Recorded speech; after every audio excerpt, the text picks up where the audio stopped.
I found the receipt in my wife's car. Just a crumpled slip of paper from some motel I'd never heard of. 2 drinks on it, 1 bourbon, 1 cosmopolitan. She'd told me she was at a client dinner that night. She doesn't drink bourbon. That's when I knew. And what I did next? Nobody saw that coming. My name is Dal Mercer. I'm 42 years old and I own a roofing company here in Tennessee. I started it from nothing 12 years ago and built it into something solid. Commercial jobs, residential work, the whole deal. I'm the kind of man who believes in hard work, loyalty, and keeping your word. My old man taught me that. He was a roofer too, spent 30 years on ladders before his knees gave out. He always said, a man's reputation is all he's got. I met Marissa 14 years ago at a mutual friend's barbecue. She was standing by the grill, laughing at something, and I couldn't look away. Dark hair, bright eyes, and this energy that just pulled you in. Back then, she worked in event management, always organizing something, always on the move. We got married 2 years later. Life was good. We bought a house in a quiet neighborhood. Nothing fancy, but it was ours. We never had kids, though we talked about it. Marissa wanted to focus on her career, and I didn't push.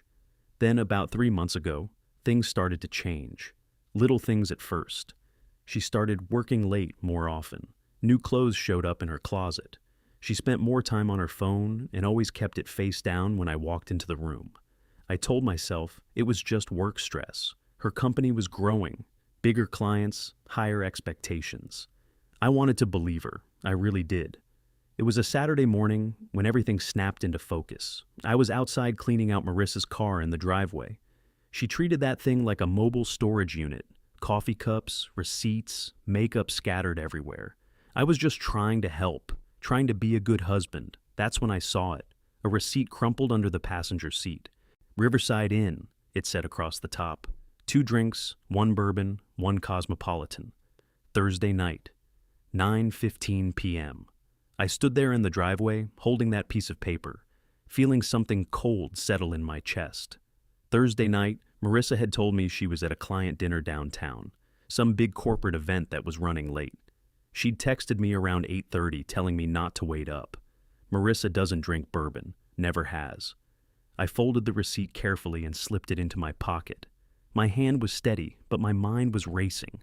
Maybe there was an explanation. Maybe she'd met a client there. Maybe it was nothing. But I knew better. I knew exactly what it was. I didn't confront her that day. I took the receipt out to my workshop and locked it in a drawer she would never open. Then I went back inside and pretended nothing had changed. She was in the kitchen making lunch, humming along with something on the radio. When I walked in, she smiled at me, that same smile I'd fallen for all those years ago. "How's the car?" Marissa asked, pulling plates out of the cabinet. "Clean now," I said, keeping my voice steady. "You really need to stop treating it like a dumpster." She laughed. I know. "Thank you, babe." She kissed my cheek. It felt empty. Over the next few days, I started paying attention. Really paying attention. The way I should have been for months. Thursday nights. That's where the pattern jumped out. For the past 2 months, almost every Thursday, Marissa had a late meeting, a client dinner, or some work emergency that kept her out until 10 or 11 at night. She'd come home looking tired, talking about how exhausting it was to schmooze clients. But now I saw it differently. The way she went straight to the shower as soon as she got home. The way her phone stayed zipped in her purse instead of left on the counter like before. The new perfume she'd started wearing. I checked our credit card statements online. Nothing obvious at first. Marissa was careful. But then I noticed charges at restaurants I'd never heard of. Gas stations on the far side of town, nowhere near her office. Small purchases at random places that didn't quite add up. Then there was how she looked. Marissa always took care of herself, but lately it felt different. New dresses hanging in her closet. Hair appointments every 3 weeks instead of every 2 months. Her nails were always perfect now. I kept telling myself I was just being paranoid. Maybe she wanted to look good for work. Maybe she was trying to impress new clients, but I knew better. On Tuesday evening, I was in the garage working on an estimate when my younger brother, Bryce, stopped by. He works for me, runs one of my roofing crews. Good kid, reliable, and he's always had a soft spot for Marissa. "Hey, Dal," Bryce said, walking in with a 6-pack. "Thought you could use a beer." I took one and leaned back against my workbench, Bryce looked around, then back at me. Everything okay? He asked. You seem off lately. I almost told him right then. Almost pulled the receipt out of the drawer and shoved it in his hand. But something held me back. Just work stress, I said instead. Big commercial project coming up. Bryce nodded, but his eyes stayed on me like he didn't quite buy it. Marissa around? He asked. Working late again? I said, watching his reaction. He looked away quickly, too quickly. She's been doing that a lot lately, hasn't she? Bryce said, his voice careful. I set my beer down. What do you mean? Nothing, man, Bryce said, shaking his head. Just an observation. But the way he said it made my stomach tighten. Did Bryce know something? Had he seen something? I didn't push, not then. I just filed it away with everything else. That night, Marissa came home at 10:30. She kissed me hello, told me about her exhausting day, then went upstairs to shower. I sat on the couch listening to the shower run upstairs, already knowing exactly what I had to do next. I needed proof, real proof, not just a crumpled motel receipt and a bad feeling in my gut. I needed to see it with my own eyes. On Monday morning, I called Earl Briggs. Earl's a private investigator, used to be a cop, spent 25 years on the force before he retired and went solo. I'd met him a few years back when he ran background checks on some of my bigger commercial clients. He was thorough, discreet, and never asked more questions than he had to. We met at a diner on the edge of town, the kind of place with cracked vinyl booths and waitresses who'd probably been there since the 80s. Earl was already in a corner booth when I walked in, nursing a black coffee. Dalton, Earl said, nodding as I slid into the seat across from him. He's about 55, built like a bulldog, gray hair buzzed short, eyes that don't miss much. Earl, I said, thanks for meeting me. You sounded serious on the phone, he replied, leaning back. What's going on? I pulled the receipt from my pocket and set it on the table between us. Earl picked it up, studied it for a moment, then looked back at me. Your wife? He asked. Yeah, I said. Thursday night, she told me she was at a client dinner downtown. Earl set the receipt down. Riverside Inn is about 40 minutes from downtown. I know, I said. You want me to follow her? Earl asked. I want the truth, I replied. If she's cheating, I need proof. Photos, timestamps, everything. Earl nodded slowly. This isn't going to be cheap, Dalton. And once you know, you can't unknow it. You understand that? I understand, I said. How much? $2,000 up front, plus expenses, Earl said. I'll tailor, document everything, get you a full report. I didn't even hesitate. Do it. Earl pulled out a small notepad.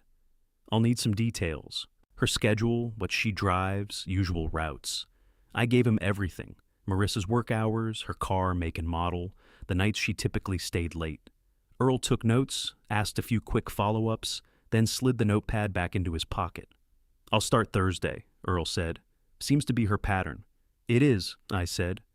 Earl finished his coffee and stood. Dalton, one more thing. If she is cheating, what are you planning to do? I looked him straight in the eye. Whatever it takes to protect myself. Earl nodded. Good. Too many guys I work for fall apart when they get the proof. They cry, they beg, they let their wives walk all over them. You don't seem like that type. I'm not, I said, and I meant it. Thursday came. I went to work like it was any other day. I ran my crews, handled estimates, checked job sites. On the surface, it looked normal. Inside, my head was miles away. I knew Earl was out there somewhere, watching her, waiting. At 6:30 p.m., Marissa texted me. Big client meeting tonight, going to run late, don't wait up. I stared at the message for a long moment.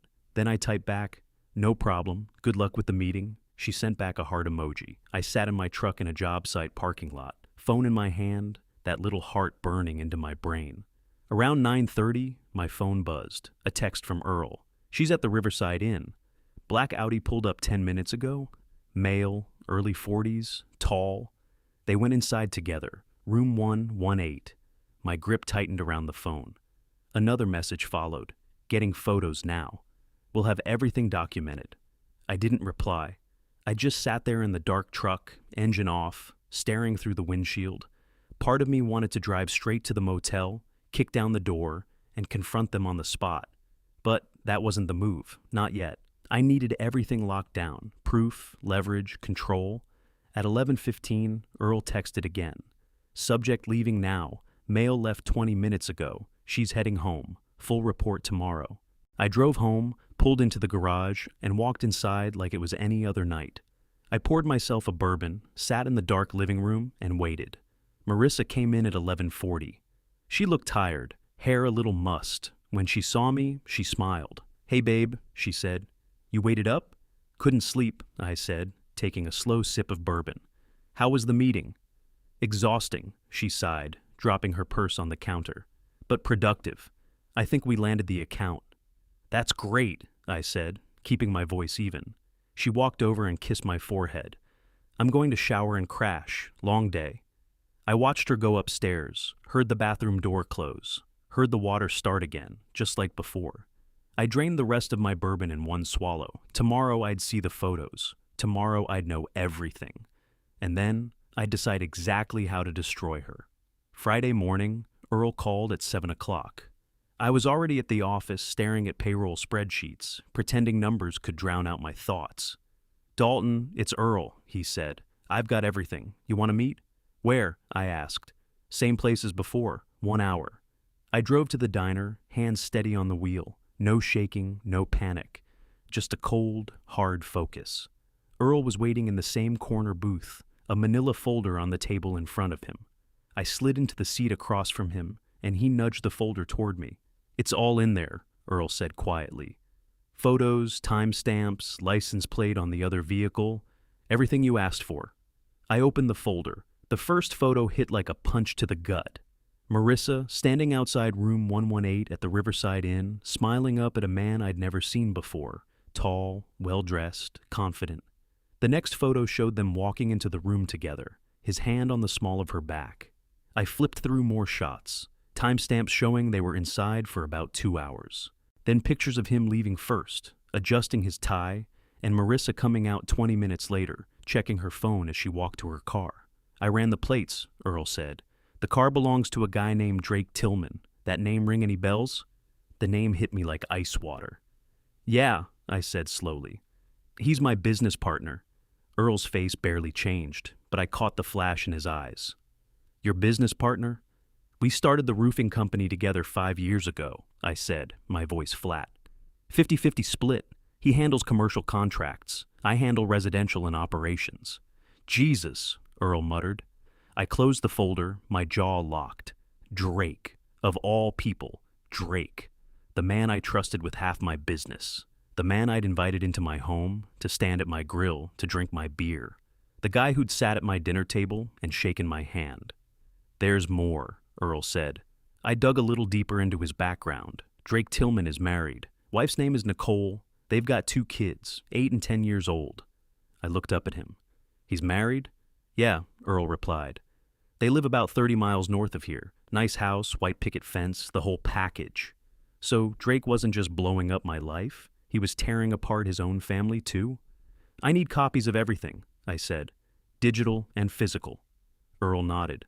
"Already done. USB drives in the folder, and I've emailed encrypted files to the address you gave me."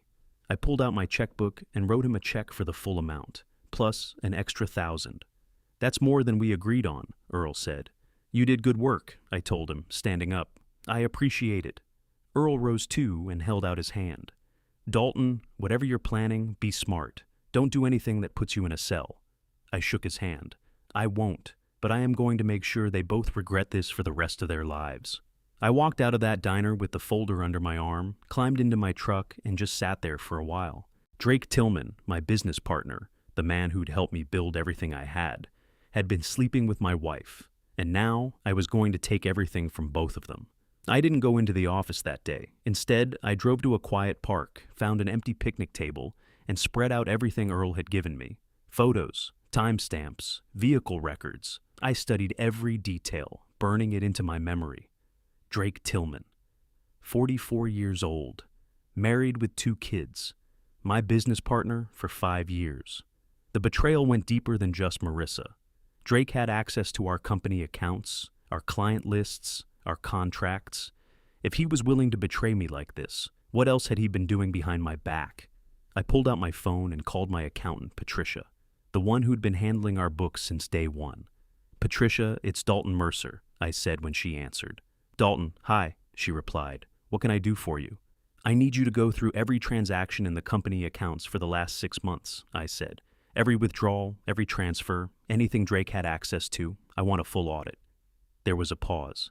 "Is there a problem?" "I don't know yet," I said. "That's what I'm trying to find out. Can you have it ready by Monday?" "I'll do my best," Patricia said. "Should I let Drake know about this?" "No," I said sharply. "Don't tell Drake anything. This stays between you and me." "Understood," she said. I hung up and made my next call. Fletcher Kane. He's a divorce attorney I'd heard about from a contractor friend who'd gone through a nasty split. Fletcher had a reputation for being aggressive and thorough. Exactly what I needed. "Law office of Fletcher Kane," a receptionist answered. "I need to schedule a consultation with Mr. Kane," I said. "It's urgent. Can I get your name?" "Dalton Mercer." "And what is this regarding?" "Divorce," I said, "and I need it handled fast." She put me on hold for a minute, then came back. "Mr. Kane can see you Monday morning at 9 o'clock. Does that work?" "Perfect," I said. I hung up and leaned back, staring at the photos scattered in front of me. Marissa thought she was being clever. Drake thought he was getting away with it. They had no idea what was coming. I wasn't going to scream or cry or beg for explanations. I wasn't going to give either of them the satisfaction of watching me fall apart. I was going to dismantle their lives piece by piece, methodically and without mercy. First the business, then the house, then the money. And when I was finished, they'd both be standing in the wreckage with nothing. I gathered the photos, slid them back into the folder, and drove home. Marissa was in the kitchen when I came in, making dinner like it was any ordinary Friday night. "Hey, babe," she said brightly. "How was your day?" "Productive?" I replied, setting my keys down. "Very productive." She smiled at me, completely unaware. "Perfect." Monday morning, I met with Fletcher at his downtown office. The place was sleek, glass walls, dark wood, clean lines. The kind of office that told you the guy was good at what he did. Fletcher was about 47, sharp suit, strong presence. He motioned to a leather chair across from his desk. "Mr. Mercer," he said, shaking my hand. "Tell me what we're dealing with." I laid out everything. The receipt, Earl's surveillance photos, Drake being my business partner, the whole mess. Fletcher listened without interrupting, occasionally jotting notes on a legal pad. When I finished, he leaned back. "Do you have a prenuptial agreement?" he asked. "Yes," I said. "We signed one before we got married. The house was mine before the marriage. The business was mine before the marriage. Everything's protected." Fletcher gave a small, approving smile. "That makes this easier. With documented infidelity and a prenup, we can move quickly. She'll get minimal assets, likely just her personal belongings and whatever she brought into the marriage." "What about the business?" I asked. "Since it was established before the marriage and the prenup covers it, she has no claim," Fletcher said. "However, we do need to address your partner, Drake Tillman." 50-50 split, I said. "We formed the LLC together 5 years ago." Fletcher tapped his pen thoughtfully. "That complicates things, but it's manageable. We'll need to review your partnership agreement. If there's a morality clause or anything about conduct harmful to the business, we can use that." "I want him out," I said. "Completely out." "We'll work on that," Fletcher replied. "Now, about the timeline. I recommend we file immediately. We'll freeze joint accounts, secure assets, and serve her with papers before she has time to react." "How soon can we move?" I asked. "Papers can be filed by Wednesday," Fletcher said. "She'll be served by Friday at the latest." I nodded. "Do it." As I walked out of Fletcher's office, my phone rang. I glanced at the screen. It was Avery, Marissa's younger sister. That was unusual. Avery and I got along fine, but she almost never called me directly. I answered. "Avery?" "Avery," I said when I picked up.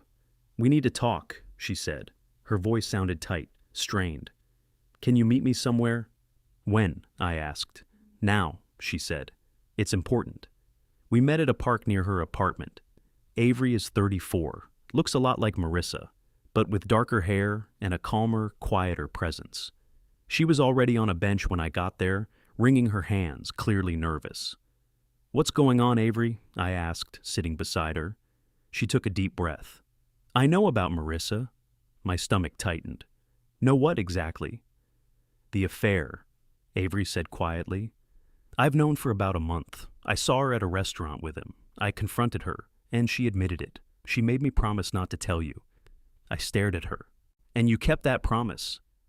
I know, Avery said, eyes filling with tears. I know. I should have told you right away. I've been sick over it, Dalton. I couldn't sleep.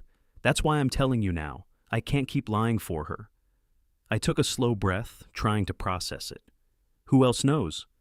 Just me, as far as I know, Avery said. But Dalton, there's more. My jaw tightened. What else? Marissa's been talking to a lawyer, Avery said. She's planning something. What kind of something? I asked. I don't know the details, Avery said. But I heard her on the phone last week. She was talking about assets, about protecting herself.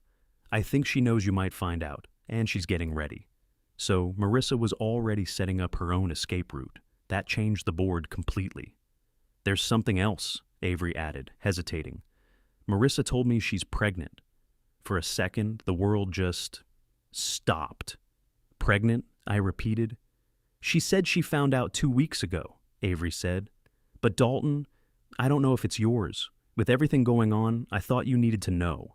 I sat there feeling like I'd been hit in the chest. Pregnant. Either the baby was mine, or it was Drake's. And with the timing, there was no way to be sure. Thank you for telling me, I said finally. Avery reached over and squeezed my hand. I'm sorry, Dalton. I'm so sorry about all of this. Marissa's my sister, but what she's doing is wrong. You deserve better. I drove straight from the park back to Fletcher's office. His receptionist tried to stop me, but I walked right past her and into his office. Fletcher looked up, surprised. Dalton? She's pregnant, I said, shutting the door behind me. And she's already talking to a lawyer. Fletcher's expression hardened. Sit down, he said. Tell me everything.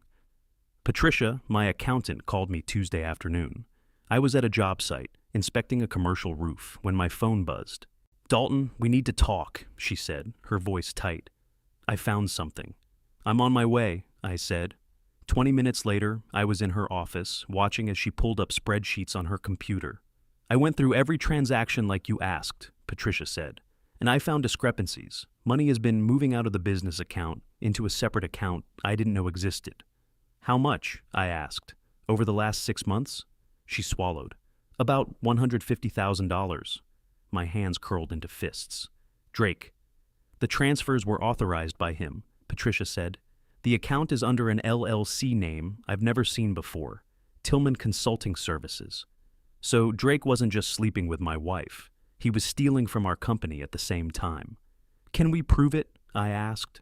Absolutely, Patricia said. I've documented every transaction. This is embezzlement, Dalton. You could press charges. I leaned back, mind racing. Drake hadn't just betrayed me personally. He'd been robbing the business we built together. Send everything to Fletcher Kane, I said. My attorney. He needs to see it immediately. Already done, Patricia said. I sent it over an hour ago. I called Fletcher from my truck. He picked up on the first ring. I just saw Patricia's report, Fletcher said. This changes everything. Drake isn't just your wife's affair partner. He's committed a crime. What are my options? I asked. We can file criminal charges for embezzlement, Fletcher said. Or we can use this as leverage to force him out of the business entirely. He signs over his half, walks away with nothing. Or he faces prosecution. I want him out, I said, and I want my money back. Consider it done, Fletcher replied.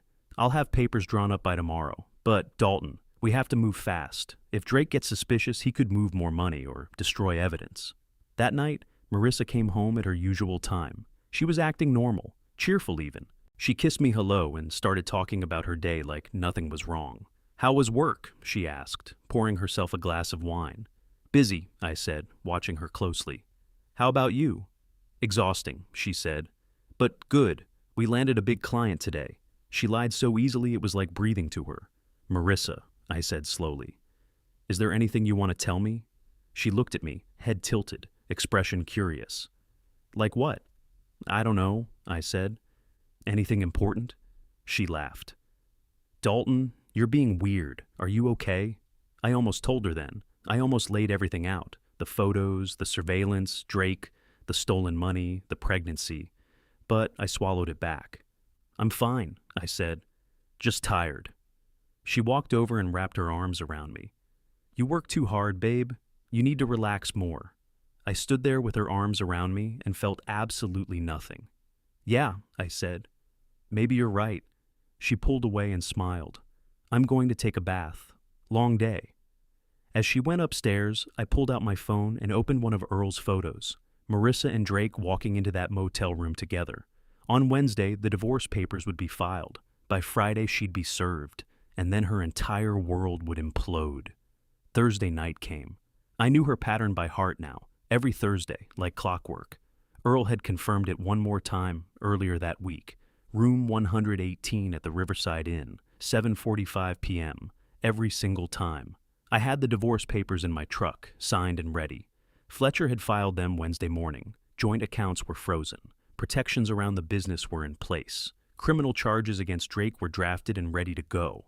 At 7:15, Marissa came downstairs in a new dress I'd never seen before. She grabbed her purse and leaned in to kiss my cheek. "Client dinner," she said. "Might be late." "Drive safe," I said, not looking up from my phone. She walked out. I waited 10 minutes. Then I grabbed the folder, headed to my truck, and drove toward the Riverside Inn. I parked 3 spaces away from Marissa's car. Drake's black Audi was already there. I sat in my truck, watching the door to room 118, waiting. I wasn't nervous. I wasn't even angry anymore. I was just done, ready to end it. At 9:30, I got out, crossed the parking lot, and knocked on the door of room 118. "Housekeeping," I said. The door opened. Drake stood there, shirt half unbuttoned, confusion on his face. Then he recognized me, and the color drained from his skin. "Dalton," he stammered, his voice cracking. "What are you—" I pushed past him into the room. Marissa was sitting on the bed, wrapped in a sheet, eyes wide with shock. "Dalton," she stammered, using my middle name like she always did when she was scared. "What are you doing here?" I pulled the divorce papers from inside my jacket and tossed them onto the bed next to her. "You've been served," I said, my voice calm and even. "Read them." Marissa picked up the documents with shaking hands. Her eyes skimmed the pages, and I watched the realization spread across her face. Divorce. Adultery as grounds. Prenup enforced. No claim to the house. No claim to the business. "Dalton, no," Marissa whispered, her voice breaking. "Please, we can talk about this." "There's nothing to talk about," I said. I turned to Drake, who was still standing by the door, looking like he might throw up. "You're done too, Drake. Criminal charges for embezzlement are being filed tomorrow. $150,000 stolen from our company. You're either going to sign over your half of the business and return every penny, or you're going to prison. Your choice." Drake's face went ghost white. "I can explain—" "Save it," I cut in. "Your wife, Nicole, will be getting copies of these photos tomorrow. I'm sure she'll be very interested to know where you've been spending your Thursday nights." "You can't do this," Drake said, sounding desperate. "I already did," I replied. I looked back at Marissa. "Everything's frozen, bank accounts, credit cards, all of it. The house is being sold. Your car was repossessed this afternoon while you were at work. By the time you walk out of this motel, you'll have nothing." Marissa started sobbing. "Dalton, please. I'm pregnant. We're having a baby." I stared at her, cold. "Maybe," I said, "or maybe it's his. Either way, you should have thought about that before you blew up our marriage. We'll do a paternity test after the baby's born. If it's mine, I'll support the child. But you and I are done." She reached out toward me, but I stepped back. "Don't," I said. "You made your choice. Now you live with it." I walked out of that room, leaving them sitting in the ruins they'd created. As I crossed the parking lot, I glanced at Marissa's car. I pulled out my phone and texted the towing company I'd arranged earlier. Within 20 minutes, her car would be gone. She'd walk out of that motel to find nothing waiting for her. Then she'd go home to change locks, an empty house, and a life that no longer belonged to her. I got in my truck and drove away without looking back. 3 weeks later, I was in my office when Fletcher called. "It's done," Fletcher said.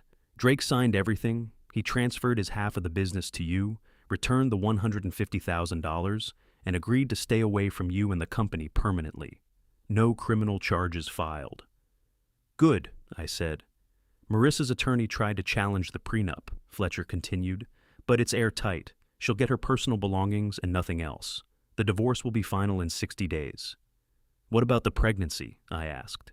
She's agreed to a paternity test after the birth, Fletcher said. If the child is yours, you'll have full custody rights and she'll have supervised visitation. If it's not yours, you have no obligations. I hung up and leaned back in my chair. My brother Bryce knocked on the doorframe. Hey, Dal, you got a minute? Sure, I said. What's up? Bryce sat down, looking uncomfortable. I need to tell you something about Marissa, he said.